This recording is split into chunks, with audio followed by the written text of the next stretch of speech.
नमस्कार, Manoj Tiwari talk show में आपका स्वागत है। हाई कोर्ट बार एसोसिएशन में लाज में संशोधन होने के बाद अब जो है चुनाव होने जा रहे हैं। सभी अधिवक्ता नेता अपने अपने चुनाव की तैयारी कर रहे हैं और नामांकन समाप्त हो चुका है।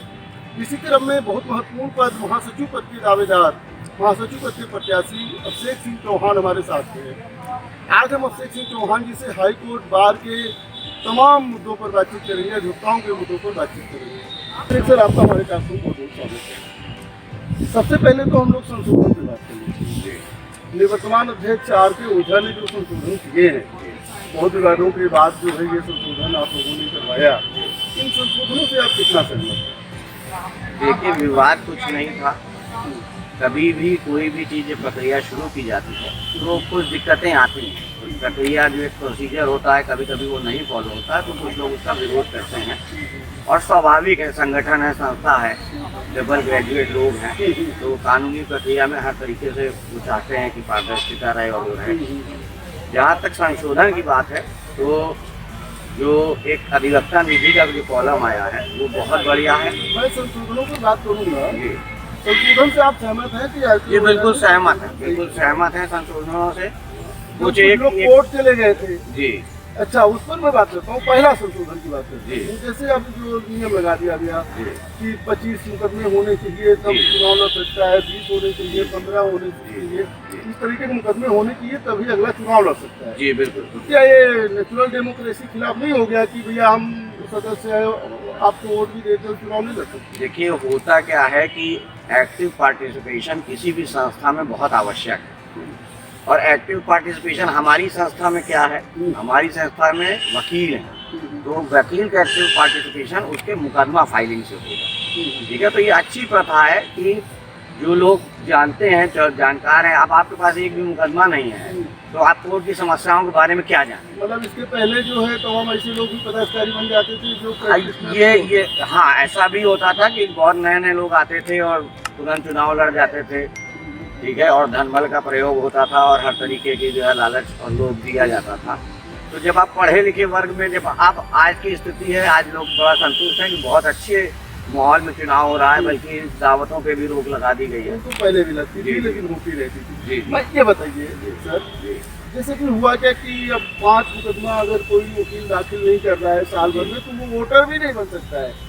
इतनी बड़ी संख्या में अब मात्र 8200 लगभग वोटर रह गए हैं, तो नहीं लगता कि जो है ये भी एक नेचुरल के खिलाफ हो गया? नहीं, इसमें एक चीज़ हम आपको बता दें, बेसिकली ये संशोधन सुप्रीम कोर्ट में भी हुआ था। वहाँ भी 12-15 हज़ार मेंबर हो गए थे, फिर एक बारगी उन्होंने ऐसा लाया। एक यहाँ पे दिक्कत ये आ रही है कि जैसे बहुत से ऐसे लोग हैं जिनके पास काम नहीं है, लेकिन 10 से 4 वो किसी न किसी के साथ जुड़े हैं, आते जाते हैं, मुकदमे देखते हैं, वॉच करते हैं। तो जब सुप्रीम कोर्ट में हो तो सुप्रीम कोर्ट में बायोमेट्रिक सिस्टम लगा हुआ है एंट्री के लिए, तो उसका जो प्राविधान है उसमें यह था कि इतने 25 मुकदमे और यह इतनी % अटेंडेंस। तो जब तक हमारा वो पूर्ण नहीं होगा, अटेंडेंस क्या था? अटेंडेंस सर्विस तो है नहीं कि नहीं, अटेंडेंस इन द सेंस कि अगर कोई व्यक्ति 10 से 4 3 अगर 210 वर्किंग डे हैं, उसमें से वो 150 दिन 10 से 4 हाई कोर्ट के अंदर है, तो ऐसा तो है नहीं कि सिर्फ आता है और बैठता है और चला जाता है। भाई किसी ना किसी काम से ही आता होगा, तो उससे उसका ये दिखाया जा सकता है कि बार के प्रति उसका झुकाव है, वकीलों से झुकाव, हाई कोर्ट से उसका लगाव है। बहुत से ऐसे वकील हैं, जब हम लोग नए 2005 में आए थे तो बड़ी अच्छी वकालत थी। आज किन्हीं कारणों से 2 साल 3 साल बीमार हुए, आज वकालत नहीं है। तो ऐसा नहीं कि हम उन सदस्यों को बाहर कर दें या निष्कासित कर दें या उनकी मदद ना करें, क्योंकि बार एसोसिएशन एक वेलफेयर एसोसिएशन, हमको हर सदस्य का वेलफेयर देखना काम है। नहीं है तो मुझे याद आया, पहले तो ये था कि 70 रुपया क्लाइंट देगा एफिडेविट पर, चलिए ठीक है, 40 रुपया वहाँ जाएगा, 30 रुपया डिस्काउंट मिलेगा। बीच में संशोधन में हुआ कि 500 रुपया एफिडेविट पे लगेगा और क्लाइंट देगा। इसका विरोध हुआ, यहाँ पे सुप्रीम कोर्ट तक मसला चला गया। फिर ओझा साहब ने जो है कानून दस्त उल्टा पकड़ लिया कि अधिवक्ता निधि में हर एफिडेविट में देना है ये 500, तो क्या अधिवक्ता अपने पास से देगा? वो तो क्लाइंट के ऊपर ही तो बोल दिया। देखिए, ये जब स्कीम लाई थी अध्यक्ष जी ने, तो पहले तो ये स्कीम वैसे ही इसकी गलत थी 500 की, जो आपका 70 रुपये एफिडेविट है वो जुडिशियल ऑर्डर से है, आपको उसको अमेंड करा करके तब ये करना चाहिए था। जब उन्होंने अमेंडमेंट किया, 500 की स्कीम लाई, तब भी उस वक्त भी जब ये नोटिफिकेशन आया तो मैंने अध्यक्ष जी को फ़ोन करके ये सलाह दी। उन्होंने कहा था पीपीएफ अकाउंट, तो मैंने उनको सलाह दी थी कि पीपीएफ और पब्लिक सेविंग इसको कर दीजिए, क्योंकि बहुत से ऐसे लोग जो अपने आप से पीपीएफ जमा करते हैं, पीपीएफ की कुछ शर्तें भी हैं, ठीक है, कि 12 ही बार आप जमा कर सकते हैं, ठीक है, इतना ही पैसा जमा कर सकते हैं। तो जब ऑलरेडी वो जमा कर देगा तो वो उसका पैसा कहाँ जाएगा? मतलब अब के संशोधन में बचत अनिवार्य हो गया है, ये कह सकते नहीं, बचत अनिवार्य नहीं है, दोनों है। हैं। जिसको पीपीएफ में चाहिए वो पीपीएफ में ले, जिसको बचत में चाहिए मैं वो बात नहीं कर रहा हूँ। मेरा मतलब कि 500 रुपए एफिडेविट पे क्या क्लाइंट से लेके देंगे तो वकील अपने पास ही नहीं, अब वेलफेयर है तो वकील अपने पास सिक्योरिटी का, ये तो अधिवक्ता निधि के नाम पे ही रखा गया है, तो वो तो दूसरे ही माध्यम से आएगा। कोई भी दे सकता है, अधिवक्ता निधि जो एफिडेविट नहीं लगा सकता वो भी दे सकता है। जो एफिडेविट, वो तो हमारे यहाँ है ही है कि तमाम संस्थाएं और तमाम कई सरकारों ने हम लोगों को तमाम तरीके के जो है दिया है। अच्छा, आपको क्या लगता है अब जो नए संशोधन के साथ चुनाव होगा जी, उसमें प्रैक्टिशनर अधिवक्ता ही आएंगे? देखिए, अब अधिवक्ता के साथ प्रैक्टिशनर नॉन प्रैक्टिशनर इसमें बड़ी लंबी चर्चा, ठीक है। कायदे से अगर देखा जाए तो चर्चा अगर कराएंगे तो बार काउंसिल हमारा, जहाँ हम लोग बैठे हुए हैं, bar council of Uttar Pradesh हमारा 5 साल पे आजकल जैसे होने लगा रिन्यूअल, तो हर साल का एक मुकदमा मांगते हैं, ठीक है, तो 5 साल में 5 मुकदमा मांगते हैं। यही हमारी रजिस्ट्रिंग बॉडी है, यही हमको बताती है कि हम वकील हैं कि नहीं। तो अब बार एसोसिएशन ये बताए कि ये वकील है कि नहीं है। कल हम एक अध्यक्ष जी का इंटरव्यू ले रहे थे, पूर्व अध्यक्ष थे, प्रत्याशी थे, इसके बाद उन्होंने कहा है, हम लोगों के पास एक सवाल ये आता है कि साहब कुछ ऐसे अधिवक्ता हैं जो काली कोट पहन के खाली बस अधिवक्ता हैं, वो और काम करते हैं, कहीं ठेकेदारी करते हैं, तो कहीं डेयरी चला रहे हैं, तो कहीं बैंड बाजा चला रहे हैं, लेकिन नहीं अधिवक्ता हैं। तो ऐसे लोगों पे जो वकालत नहीं करते हैं, इन पर रोक नहीं लगनी चाहिए। तो उन्होंने कहा बार काउंसिल से आप जाइए, मिलिए बार काउंसिल, क्योंकि ये रोक लगा सकती है। तो हाई कोर्ट में क्या ऐसे अधिवक्ता हैं? नहीं, ऐसे देखिए एक चीज फिर मैं आपको कहूँगा, बहुत से लोग ऐसे होते हैं जो लिखा पढ़ा नहीं पाते, बहस बहुत अच्छी करते हैं, ड्राफ्टिंग नहीं उनकी मर्जी, ठीक है, ड्राफ्टिंग नहीं मर्जी, ठीक है, बहस बहुत अच्छी करते हैं। कुछ लोग ऐसे आते हैं ड्राफ्टिंग बहुत अच्छी है, बहस नहीं कर पाते, ठीक है। और कुछ लोग तो होता क्या है कि संगठन शक्ति जैसे जिसको कहते हैं, कि हम भी बहुत सारे जूनियर्स का मुकदमा लिखाते हैं जो नहीं लिखा पाते हैं, उनकी मदद के तौर पे बहस भी करते हैं जो नहीं कर पाते, उनकी मदद के तौर पर उनके पास काम है, उनके पास काम है, वो काम। मैं ये जानना चाह रहा था कि कोई कोड ऑफ कंडक्ट बना है कि प्रोफेशनल एथिक्स के खिलाफ काम करने वाले अधिवक्ताओं को क्या करना है? ये तो एडवोकेट एक्ट ही है पूरा, हमारे पास एडवोकेट एक्ट है। बार काउंसिल में आपके पास शिकायत करने का प्राविधान है, बार काउंसिल ही आपको रोक सकती है। अब तो एडवोकेट ऑन रोल सिस्टम आ गया, अब तो हाई कोर्ट भी सस्पेंड कर सकती है आपका रोल कि आप नहीं प्रैक्टिस कर सकते। अच्छा सर, मैं हाई कोर्ट की बात करना चाह रहा हूँ। बहुत बार आप नेता लोग मंच से बहुत भाषण भी देते हैं कि बार और बेंच में सामंजस्य नहीं है, हम जीत के आएंगे तो बार और बेंच में सामंजस्य बैठाएंगे। किस तरह के सामंजस्य बार और बेंच में नहीं है, और क्या बार जो है वो बेंच को नियंत्रित कर सकती है? देखिए, मैं 2009 में गवर्निंग काउंसिल था, तो उसके बाद 2014 में मैं ज्वाइंट सेक्रेटरी एडमिन था, और जब हम 2005 में नए नए आए थे, तो जैसे आज हम लोग मुकदमा फाइल करते हैं तो एक दिन छोड़ के मुकदमा आता था। आज की परिस्थिति तो कुछ कोरोना काल की भी देन है, जो बैकलॉग हुआ और सारी चीज़ें हुई। आज की परिस्थिति में ये है कि आप आज दाखिल करिए तो आपको अंदाज ही नहीं कि मुकदमा किस दिन आए, ठीक है। लिस्टिंग वाली जो समस्या ये लिस्टिंग, यही कोऑर्डिनेशन बार बेंच का है, ठीक है। बहुत दिन से है। नहीं, ये हम आपको बता रहे हैं ना। दूसरा कोऑर्डिनेशन क्या है कि एक यूनिफॉर्म, एक थोड़ा सा इलाहाबाद हाईकोर्ट में पहले की यूनिफॉर्मिटी थी हर कोर्ट में, कि पहले फ्रेश होगा, फिर अनलिस्टेड होगा, सप्लीमेंट्री होगा, फिर डेली कॉल लिस्ट टेकअप होगी। अब आज के समय में थोड़ी सी अनसर्टेनिटी है, कोई कोर्ट फ्रेश से शुरू कर रही है, कोई अनलिस्टेड से शुरू कर रही है, कोई फर्स्ट काउंट ले रही है, कोई रिवाइज से शुरू कर रही है, कोई कह रही है हम 20 से रिवाइज करेंगे, कोई कह रहा है हम 50 नंबर से रिवाइज करेंगे। अच्छा, आप इतना दिन से वकालत कर रहे हैं, अगर एक ही समय पे दो कोर्ट में आपके मुकदमे लग जाए तो कैसे इसको? आता है, ऐसा हुआ है, कई बार हुआ है। तो हम लोग जूनियरों को भेज करके रिक्वेस्ट करते हैं, अगर इजी मुकदमे होते हैं जिनको जूनियर भी बहस कर सकते हैं तो उनको वो प्रेरित करते हैं कि खड़े होकर बहस करें।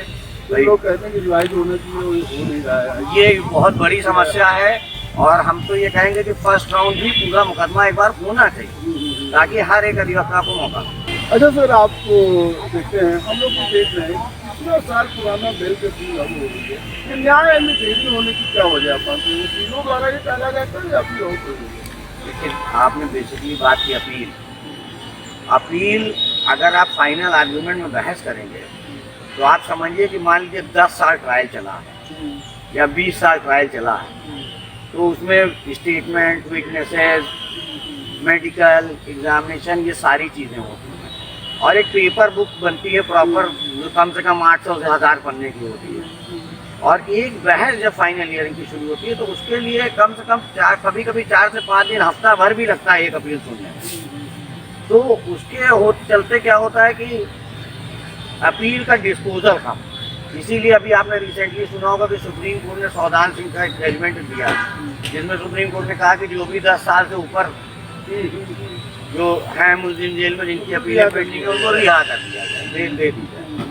तो ऐसी परिस्थितियां आ जाती हैं अब, क्योंकि जैसे हमारे यहाँ सबसे बड़ी की समस्या आज से तब से 150 साल से ऊपर हो गया हाईकोर्ट को, हमारी वैकेंसी 160 की है ऑनरेबल जजेस की, और हम 100 के आसपास की रेंज में हमेशा रहते हैं।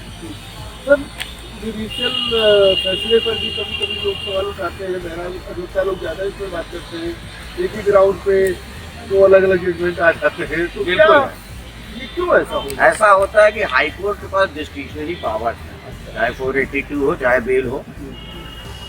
आप जज को किसी के प्रभाव में या किसी के दबाव में नहीं देना, तो इसीलिए डिस्क्रिशन कहा गया कि वो स्वयं विवेक है, स्वविवेक है। एक कोर्ट उसी बात को मानती है, एक कोर्ट उसी बात को रिजेक्ट भी करती है। एक एग्जाम्पल के तौर पे बताएं कि जैसे 302 का एक मान लीजिए मामला, तो हम लोग जनरली खड़े होकर के कहते हैं कि साहब ललकारने करो, सिर्फ ललकारने करो। तो ये कोर्ट कहती है अरे बस ललकारने का रोल है, मारने का नहीं है, अरे साहब बेल। और दूसरी कोर्ट कहती है अरे साहब आप ललकारे ना होते तो वो मारता नहीं, रिजेक्टेड। तो ये अपना स्वयं विवेक। अच्छा सर, आप महासचिव पद के लिए चुनाव लड़े, हम देखते हैं कि कार्यकारिणी में अध्यक्ष और महासचिव इन्हीं दो लोगों का मुख्य काम होता है। आप महासचिव पद के लिए चुनाव लड़ रहे हैं, आपके क्या मुद्दे होंगे अधिवक्ताओं के? देखिए, पहले तो मैं इस बात को आपके डिनाई करूंगा, 28 की 28 कार्यकारिणी बहुत महत्वपूर्ण है। सबका रोल होता है, सबका रोल होता है, क्योंकि अगर आपके पास पूरा सपोर्ट नहीं रहेगा कार्यकारिणी में तो आप एक मीटिंग नहीं कर सकते। ठीक है, आपको मेजॉरिटी चाहिए, हाथ से ज़्यादा मेजॉरिटी चाहिए मीटिंग के। तो अगर आपकी 15 गवर्निंग काउंसिल किसी मीटिंग में नहीं आई तो आप 13 लोग मिलकर कुछ नहीं कर सकते। इतना महत्वपूर्ण है कार्यकारिणी। और जहाँ तक बात है, तो मैंने आपको जैसे पहले बताया कि मैं गवर्निंग रहा, तब भी कई महत्वपूर्ण मुद्दों पे हम लोगों ने विरोध किया। एडमिन पे था, उस समय वेस्टर्न बेंच का आप लोगों को याद होगा बहुत बड़ा मुद्दा चल रहा था। और उस समय जो इस समय माननीय मुख्य न्यायमूर्ति भारत सुप्रीम कोर्ट है, वो यहाँ के माननीय मुख्यमंत्री थे, मुख्य न्यायाधीश थे।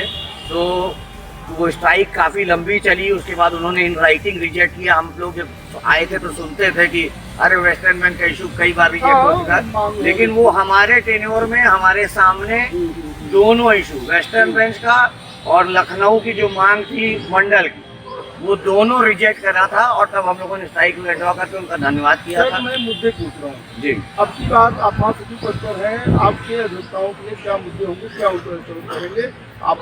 देखिए, सबसे बड़ा मुद्दा जो बार एसोसिएशन, मैं तो इस चीज़ को पंडित वीसी मिश्रा साहब, पंडित केसीनाथ त्रिपाठी साहब नहीं रहे और ये हम लोग के लिए बड़ी क्षति रही। और ये लोग उस समय कभी चर्चा होती थी तो बताते थे कि बार एसोसिएशन का फॉर्मेशन कैसे हुआ था, तो बैठे बैठे आँख में आंसू आ जाते थे। देखिए, बार एसोसिएशन का पहला सबसे बड़ा रोल है अपने मेंबर्स की सेवा, अपने मेंबर्स के वेलफेयर करना। दूसरा बड़ा काम है उसका बेंच के साथ कोऑर्डिनेशन, लिस्टिंग की समस्या, मुकदमा टेकअप होने की समस्या। और सिर्फ बेंच सही नहीं, अभी बल्कि कोर्ट में एक दिन चर्चा प्रॉब्लम आ रही नहीं, वो भी आ रही। दूसरा, स्टेट से भी कोई कोलैबोरेशन नहीं है बाहर, जैसे सरकारी वकीलों की फाइल ना आना, काउंटर समय पे ना लगना, इसी ग्राउंड पर मुकदमा पास ओवर होना। पता चला साहब दिन भर से बैठे हैं, हम खड़े हुए बहस करने, सरकारी वकील साहब का हमारी फाइल ही नहीं है, अब हम 2 घंटा से इंतजार कर रहे हैं।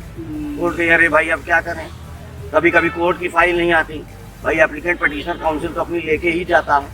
तो ये बहुत माइन्यूट मैंने अभी अध्यक्ष जी को लिख करके 3-4 सजेशन 5 कंप्लेंट और सजेशंस दिए थे, जो उन्होंने माननीय मुख्य न्यायमूर्ति को फॉरवर्ड किया था। उसमें 1-2 बात मानी भी हमारे, और उससे बड़ा अच्छा भी सिस्टम हो गया ये अभिषेक चौहान जी अगर बनते हैं महासचिव जी जनरल सेक्रेटरी जी। तो सबसे पहले क्या करना चाहिए? देखिए, सबसे पहले तो मैं चाहूँगा कि NIC आपका और जितने आपके रजिस्ट्रार क्रिमिनल सिविल लिस्टिंग, ठीक है, और प्रोटोकॉल, ये सब बार एसोसिएशन के साथ बैठें और इसका निराकरण करें कि जो NIC की प्रक्रिया लाई गई, तो कोई प्रक्रिया लाई जाती है तो सुविधा के लिए, न कि दुविधा के लिए, ठीक है। इतना आप समझ लीजिए कि NIC खुद कंटेम्प्ट कर रही है ऑर्डर्स के, कोर्ट के ऑर्डर्स का। कोर्ट कह रही है put up as fresh in top 10 cases, और वो मुकदमा लग रहा है 156 नंबर 200 नंबर। तो जब कोर्ट की बात ही नहीं आपका सिस्टम मानेगा, तो बाहर अधिकारी कैसे मानेंगे? तो सबसे बड़ा इशू ये है, और कोर्टें खुद परेशान है इस बात से, कोर्टें खुद कहती हैं इस बात को, मैं क्या करूँ भाई, अब हमने कर तो दिया था, अब नहीं आया तो क्या करूँ, चलिए मेंशन कर दीजिएगा, निकाल के कर देंगे, ठीक है। तो ये बहुत मेजर इशू है। अच्छा सर, अध्यक्ष और महासचिव दोनों एक दूसरे के विरुद्ध लोग होते हैं। एक महासचिव के रूप में आप महासचिव बन जाते हैं, 8 लोग अच्छे हैं, आप अपना अगला अध्यक्ष अनिल तिवारी, IT चतुर्वेदी, अशोक सिंह, अतुल पांडे, रामगोपाल वर्मा, AC तिवारी, किसको देखना चाहेंगे? देखिए, ऐसा है कि मैंने शुरू से कहा है और अभी भी कहूँ कि जो भी मैं अपने ऊपर भरोसा कर सकता हूँ, कौन आकर के और क्या करेगा मैं ये नहीं, मुझे जो भी अध्यक्ष मिलेगा मैं पूरी इस कोशिश में रहता हूँ कि तालमेल बना करके और सिस्टम को सुधारने और अधिवक्ताओं के वेलफेयर के काम करने पे विश्वास है। मुझे बहुत ये नहीं कि ये जीत जाएंगे तो हम बहुत ये कोई भी अध्यक्ष बने, आपका कोलैबोरेशन बिल्कुल, हम हमेशा टीम का यही, और हमारे साथ एक और बड़ी अच्छी चीज़ है कि मैं 2 बार कार्यकारिणी में रहा और दोनों बार ये कहा गया कि 28 का परिवार है, इसको संभाल के चलाया जाए। तो मैं ये कहता हूँ कि ये 28 का परिवार नहीं है, ये 14-15 हजार का परिवार था, 14-15 हजार का परिवार रहेगा। हम 14-15 हजार के ना बिल्कुल नहीं। और अभी बीच में कुछ हमारे यहाँ कुप्रथा एक शुरू हुई है, जिसको मैं अंत करूँगा, और मैं कभी उस प्रथा का सेवक नहीं रहा कि जैसे ये प्रथा शुरू हुई कि आप किसी के खिलाफ लड़ रहे हैं और मान लीजिए वो जीत गया, आप हार गए, तो अब आप कह रहे हैं कि मैं इसका काम नहीं करूँगा साहब, या वो उसके साथ टहल रहा था तो उसका अगर मेडिकल क्लेम आया तो मैं नहीं दूंगा क्योंकि ये उसके साथ है। तो इस तरीके की मुझे बात करनी जी जी जी हमने सुना कि जो कार्यकारिणी बनती है, जी जी, ये जो मेडिकल की फैसिलिटी होती जी। है और फैसिलिटी होती है, जी, जी। अपने चाहने वालों को ही वो ज्यादा देते हैं, क्या ऐसा सही है? ऐसा कह सकते हैं और नहीं भी कह सकते। होता क्या है कि कुछ लोग हमारे यहाँ रेगुलर मेडिकल क्लेमर हैं। अच्छा जी, कुछ लोग, इसमें हमने कहा भी था, बहुत पहले भी चर्चा हुई कि इस पर पॉलिसी बननी चाहिए, और बल्कि हम तो कहेंगे कुछ इस तरीके की पॉलिसी हो जाए कि एक ही बार मिलेगा आपको, और अगली बार आप ऐसा लोन ले सकते हैं जो आपको किस्त के तौर पे चुकाना, ठीक है। हम मदद करने से पीछे नहीं, लेकिन कुछ लोगों ने इसको क्योंकि रेगुलर बना लिया है तो वो चीजें खत्म। हाँ, तो उससे क्या हो जाएगा कि जैसे एक बार आपने ले लिया तो आप सतर्कता से लेंगे कि अब दोबारा नहीं मिलेगा। अरे सर, एक चीज और बताइए, अभी जैसे आपको संशोधन हो गया, जिस आप 25% में जो है रहेगा तभी आप चुनाव लड़ सकते हैं, 20 रहेगा तभी आप चुनाव लड़ सकते हैं, या 5 रहेगा तभी आप वोट दे सकते हैं। मैंने देखा था कि पहले ड्यूज जमा होते थे, अधिकतर लोग भी जो पदाधिकारी चुनाव लड़ रहे वही ड्यूज जमा करवा देते थे। क्या अब ऐसा नहीं होगा अपना वोटर बनाने के लिए अपने सबका वकालतनामा लगाने लगेंगे कि आपका 5 ये चर्चा हमारी आरके ओझा जी से हुई थी, और सुप्रीम कोर्ट में भी यही होगा, क्योंकि देखिए जब मित्र है कोई, आप किसी के साथ परिवार में रहे हैं तो कोई किसी को छोड़ना नहीं चाहे। हम अपना नुकसान क्यों करना, या कोई अपना नुकसान कहाँ पूरा होगा? हमने यही कहा कि देखिए, बार काउंसिल हमारी रजिस्टरिंग बॉडी है, ठीक है, बार एसोसिएशन हमारी वेलफेयर एसोसिएशन, ठीक है। हमारा हमेशा से एक था कि बार काउंसिल के बताएगा कि आप वकील हैं कि नहीं है, बार एसोसिएशन अपने मेंबर को के वेलफेयर के लिए मेंबर, हम कहते हैं कि अगर आपके पास बाहरी लोग हैं तो आप लिस्ट बनाइए, निकाल के मेंबरशिप से बाहर कर दीजिए, कितने हैं। अच्छा सर, ये जो कार्यकाल है आप लोगों का 1 साल का कार्यकाल है, नहीं लगता कि कम समय है, 2 साल होना चाहिए, इससे कम से कम काम कर पाए जो आप वायदा करते हैं? करने को महीना 2 महीना बहुत है, और नहीं करने को 2-3 साल भी कम। तो दो इशू मेरे हैं। जूनियर अधिवक्ताओं की सुरक्षा के लिए नई कार्यकारिणी ने कुछ सोचा है या अध्यक्ष चौहान ने कुछ किया? यही प्रश्न मैंने आरक्षण मुद्दा सर से पूछा था जिस समय ये 5 मुकदमे वाला ये आ रहा था। अधिवक्ता नीति तो बना दिया? नहीं, अधिवक्ता निधि बना दिया, अधिवक्ता निधि उन्होंने बनाया, लेकिन अधिवक्ता निधि से किसको पैसा मिलेगा? जिसके पास काम, जिसके पास काम आएंगे। अब एक सदस्य आपके यहाँ 30 साल से मेंबर है, तो कोई काम नहीं आ रहा है। और आज की डेट में किन्हीं परिस्थितियों, पहले उसके बाद बहुत अच्छा काम था, तो उसके लिए क्या है आपके पास? या जो नया बच्चा आया है, जैसे हम लोग भी आए थे, तो हमारे गुरुजन लोग कहते थे कि अभी 5-6 साल बेटा वकालत में बहुत हाथ पैर मारने की जरूरत नहीं है, काम सीखो, ठीक है, पैसे और काम के पीछे मत भागना, पढ़ो लिखो, काम सीखो, कोर्टों में बैठो। तो ये युवा अधिवक्ताओं, तो इस पे हमारी एक स्कीम है युवा अधिवक्ताओं के लिए कि जो हमारे डेजिग्नेटेड सीनियर्स हैं, ठीक है, उनको हम लोग जो है ये प्रेरित करें कि जैसे हमारे यहाँ जब मेंबर एनरोल होने आए, अभी सबसे बड़ी समस्या है कि जूनियर खुद ही सीनियर ढूंढता है, सीनियर अपना दरवाजा नहीं खोल रहा है। सीनियर अपना दरवाजा नहीं, ये क्यों है ऐसा? क्योंकि बार एसोसिएशन और सीनियर के बीच में ही तालमेल नहीं है। नहीं सर, इसमें नेपोटिज्म नहीं आता। नहीं, नेपोटिज्म नहीं आता। देखिए सब बड़े रोजगार का जो बच्चे जो है धोखा हो गए, जी, वो बाहर के लोगों को सिखाने से अच्छा है अपने को सिखाए। नहीं ब्रदर, देखिए ब्रदरहुड है अपने यहाँ, हाँ, लेकिन हमारे ख्याल से यूनिवर्सिटी और हाई कोर्ट में ही ब्रदरहुड बचा है कि एक ही साथ पढ़ना लड़ना है और उसके बाद एक ही साथ चाय पीना है, ठीक है। ऐसा नहीं है। सीनियर हम लोग भी देखे हैं, हम लोग आए थे तो हम लोग खड़े होते थे, कोई गलती करते थे तो सीनियर खड़े होकर के कोर्ट को समझा देते थे कि अभी नए लड़के हैं। अब हम लोग उस स्टेज पे आ गए, हम लोग भी कहते हैं कि नहीं साहब ये ऐसा नहीं है, ऐसा है, गलत बोल दिया ऐसे, या उसकी मदद कर देते हैं। ऐसा नहीं, सब मदद के भाव से है यहाँ पे।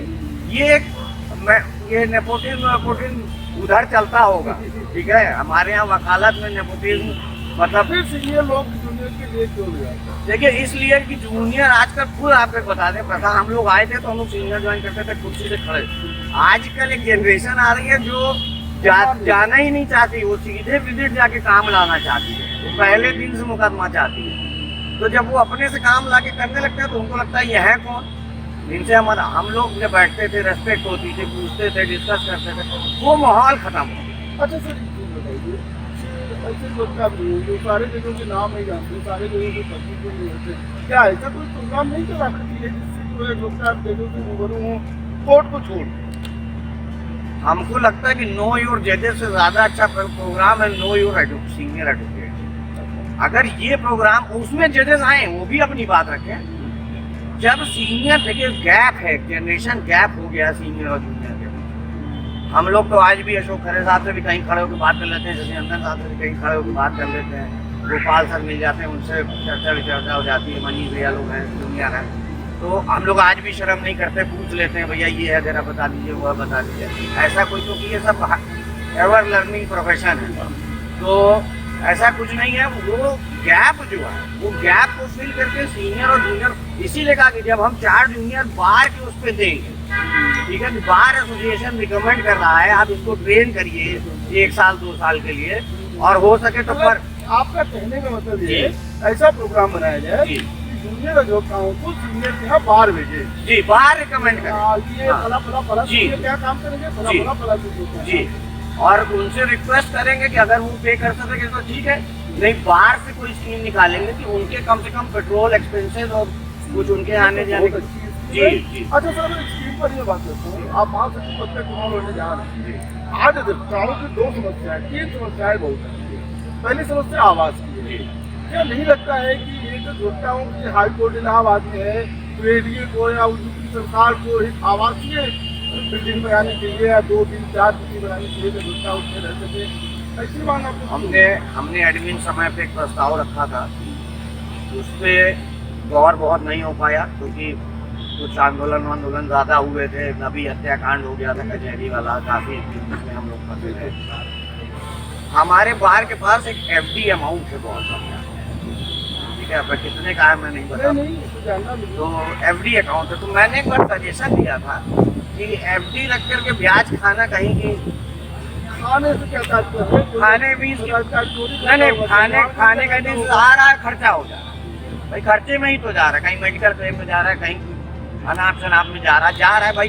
आप आज बैंक में पैसा डाल दीजिए 5 लाख, और बैठे रहिए अपने आप। बिल्कुल तुरंत आजकल करेगा। डिजिटल से और कहीं ATM स्वाइप कर दिया आप 6 महीने में देखेंगे खाली हो गया। बिल्कुल। हमारी ये स्कीम थी कि हम लोग उत्तर प्रदेश सरकार से बात करके ADA के साथ बैठ करके और एक लैंड एक्वायर करवाएं क्या आवाज बन जहां आवास बन सके, और आवासी नहीं बन सके, अस्पताल, हाँ, अस्पताल तो स्कूल, भी है। ठीक है, ये सारी जैसे टाउनशिप डेवलप करें और टाउनशिप डेवलप करके अधिवक्ताओं की मासिक किस्त हाईकोर्ट बार में जमा हो।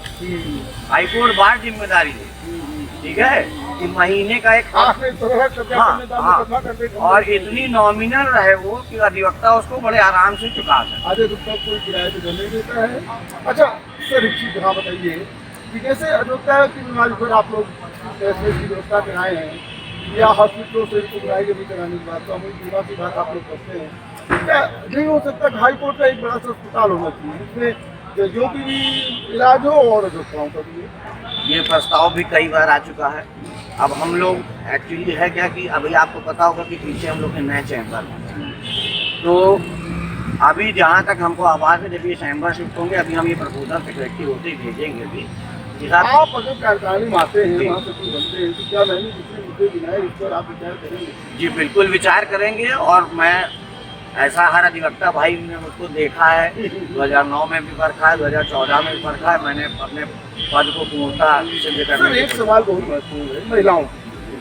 आपका कोई महिला अध्यक्ष नहीं बन पाई है, हमें जानकारी है, और कोई महासचिव भी शायद नहीं है। नहीं, महासचिव थी हमारी जो है, अच्छा महासचिव। हाँ महासचिव साधना उपाध्याय जी। अच्छा अच्छा, अध्यक्ष नहीं बन पाएगी थोड़ी। और पहली अधिवक्ता हाई कोर्ट में महिला शायद रामो गुप्ता जी थी।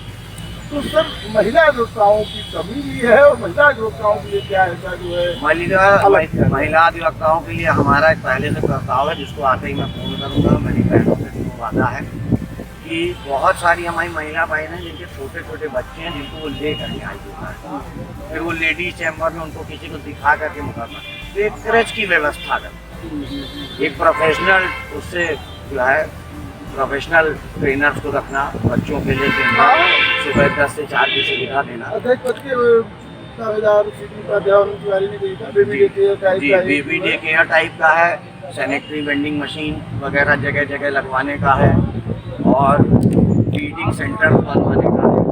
इसमें आजकल लोग ध्यान नहीं देते हैं, इवन पर भारत सरकार को भी प्लेटफॉर्मों में और सब जगह बनाने के लिए कि बेबी फीडिंग सेंटर बनने।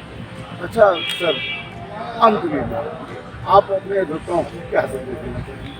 देखिए, अधिवक्ताओं से मैं यही निवेदन करूंगा कि जो आज की परिस्थितियां हैं, जिस तरीके से बैकलॉग चल रहा है, मुकदमे लग नहीं रहे हैं, और जो है समस्याएं तमाम तरीके की बार एसोसिएशन में भी हैं, उसको सबको अगर निस्तारित करना है तो कृपया मुझे महासचिव पद पर विजयी बनाएं, और जैसे पहले मैंने आप लोगों का जो है प्यार कायम रखा है वैसे ही रखूँगा। सर आपने अपना समय दिया इसके लिए आपको जैसा कि आपने देखा अभी हमारे साथ हाई कोर्ट बार एसोसिएशन में महासचिव पद का चुनाव लड़ रहे अभिषेक सिंह चौहान जी थे। अभिषेक सिंह चौहान जी का कहना है कि नई कार्यकारिणी आएगी तो वे अगर चुनाव जीतते हैं तो अपना प्रस्ताव रखेंगे कि समस्या सॉल्व हो, रिहाइश हो, अस्पताल हो, आवास हो और अधिवक्ताओं को सुरक्षित सुविधाएँ मिलें। यहाँ तक कि महिला अधिवक्ताओं के लिए बेबी डे केयर नाम का कोई स्थान होना बहुत जरूरी है। आगे भी हम आपको ऐसी चीज़ों से मुलाकात करवाते रहेंगे। मनोज तिवारी की इजाजत, देखते रहिए मनोज तिवारी का।